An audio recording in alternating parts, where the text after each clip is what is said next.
Welcome to the Leadership Boost. Leadership Boost. Boosting your leadership into high performance with your host, Sean Smith. Updating you with the points and principles to sharpen your skill so you can make a difference and have an impact in whatever leadership role you find yourself in right now.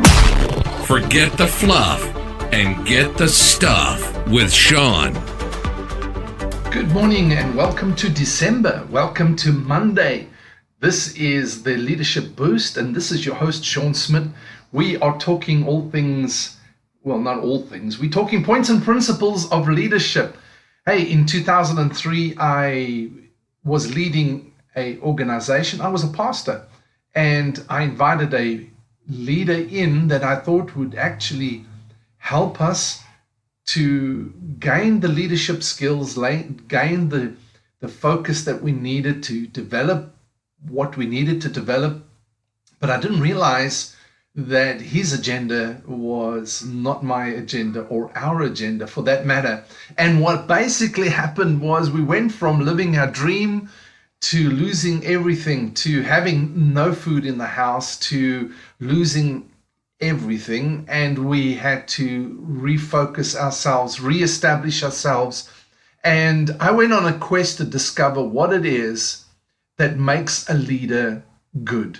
What makes a good leader great? What are the principles? What are the laws? Basically, that's what principles are. What are the basic principles that apply to leadership that gets the best out of people while not sacrificing them? And, allowing the leader to reach high performance while developing a great team, developing themselves, moving their career forward, and yet leaving the world a better place. That became my quest.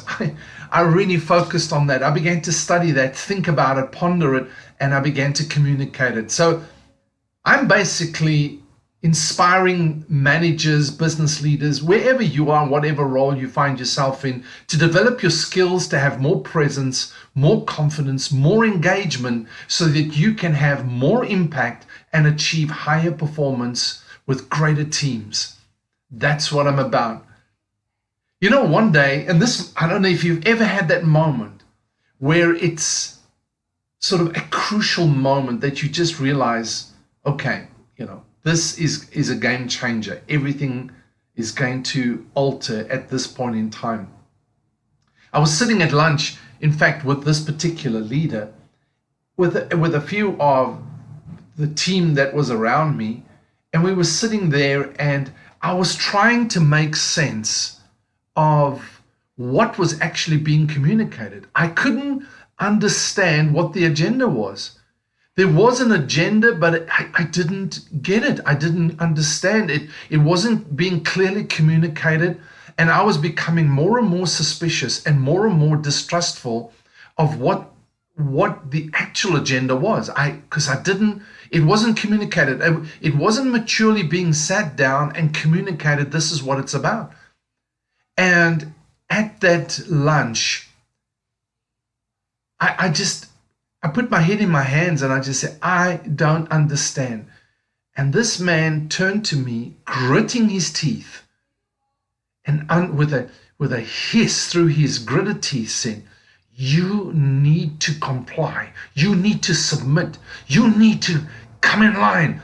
And I'm thinking, to what? I don't understand what. And out of my desperation, I just said, yes, I want to. Later, after we finished the meal, it was the worst meal I'd ever eaten in my life. I sat in my Land Rover in the car park and I slapped my forehead saying, what are you doing? Why are you subjecting yourself to this kind of bullying? I did not understand what was going on. And the less I understood, the less communication was happening, the less trust, the less I knew what this was all about. I took a deep breath and decided I have to decide what I'm going to do with this. and I made some decisions at that point in time. It cost me everything, but I had to keep my sanity intact. I had to keep my confidence. I had to keep who I am. Not what I do, not what people say about me, but who I am. And, you may have been in that kind of situation, just where it seems like you're being pushed into some kind of decision and there's no communication. You're being pushed into some kind of decision choice that you don't really want to make. A compliance is being forced upon you or manipulated upon you. And at that point in time, the relationship seems to be the furthest thing from the agenda. And that's really the point I want to make to you for this today. It's sort of just something to consider as you lead, and we're coming out of 2019, going into 2020, and what is the agenda for the next year? How can you begin building now for great teams, for great achievement, for more presence and more impact, for higher performance? And a little adaptation here, just a little thing to think about. And not so much just you, but also what you have around you, how you're relating to your management, how you're relating to your senior management team or your directors, or if you're a director, how you're relating to your team around you. Paul J Meyer said this: communication, the human connection, is the key to personal and career success. Communication is the key to personal and career success. But let me say this: communication and trust are the two main components for a successful relationship.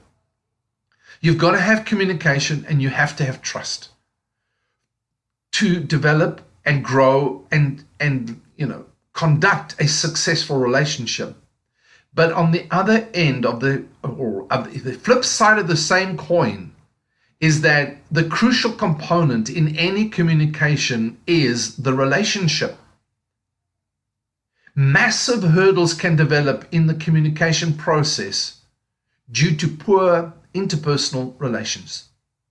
If you haven't got good personal relationships with your team or with your management or with your managers, you can have a breakdown of communication. And that's exactly what happened. I was focused on the relationship. If he had taken time to value the relationship above his agenda, then something could have transpired. A communication could have happened and I could understand where he was going. But the fact of the matter is, then I would have understood what it was about and how we were going to get there, but that wasn't being communicated. It was all just his agenda, and I had to draw the line on that. So when relationships are strained, people become suspicious and distrustful. Our relationship had grown over a couple of months, over the year in fact, had grown more and more strained, simply because there wasn't trust. But the communication couldn't happen because there was no relationship. What is meant is found in people, not in words.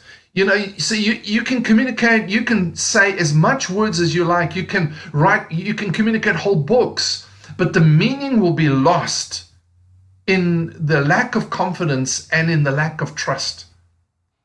Because when relationships are strained, people become suspicious and distrustful.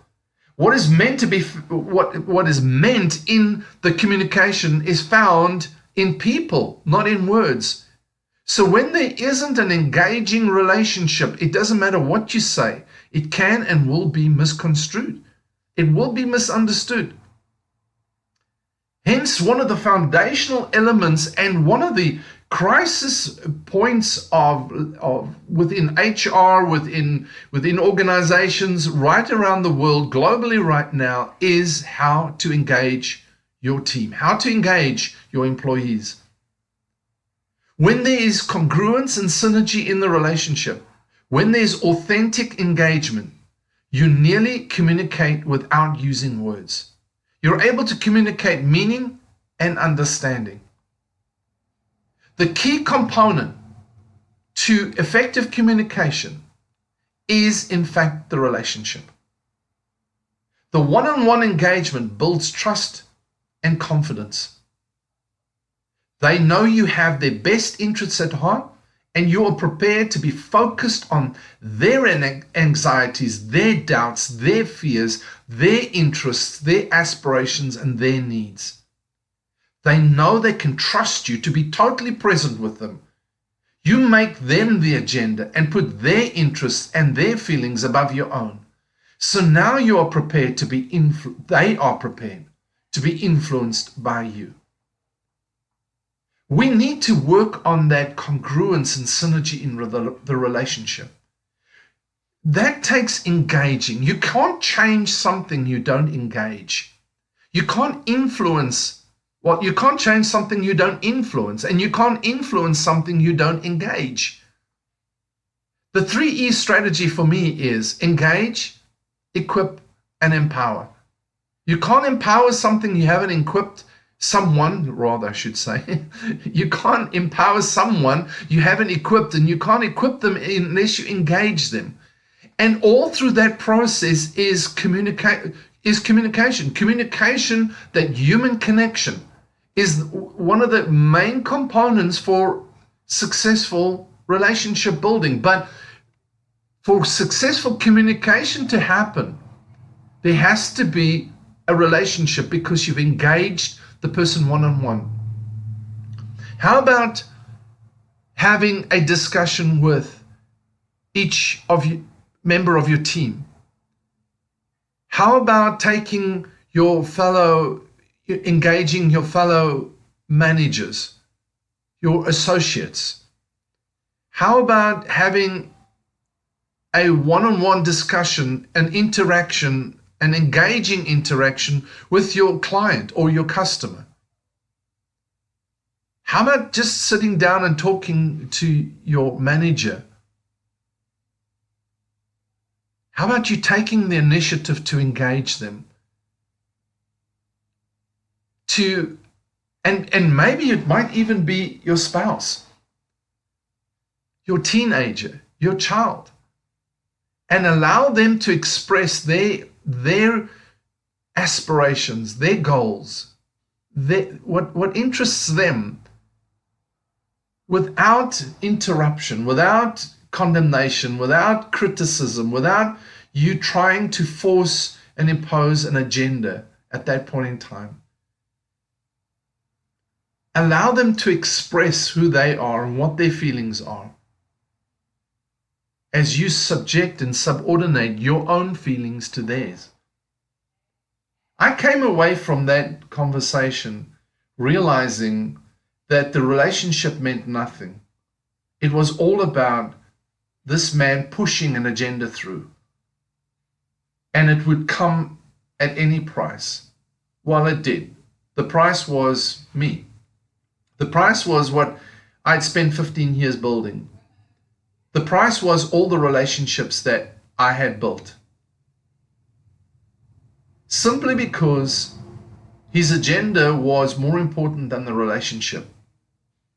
If we build the relationship and establish a great relationship and establish it with trust, communication becomes easy. When I trust you, I know that what you're saying, I'm not going to misconstrue what you're saying. I'm not going to be suspicious of your meaning. I trust your meaning. And that's why you can talk, a husband and wife, they can communicate without using words nearly. Whether that you smile or don't smile, whether you, have a physical kind of acknowledgement or not, there is this understanding that communication has taken place. And that's the kind of communication we need to build into our relationships in our teams.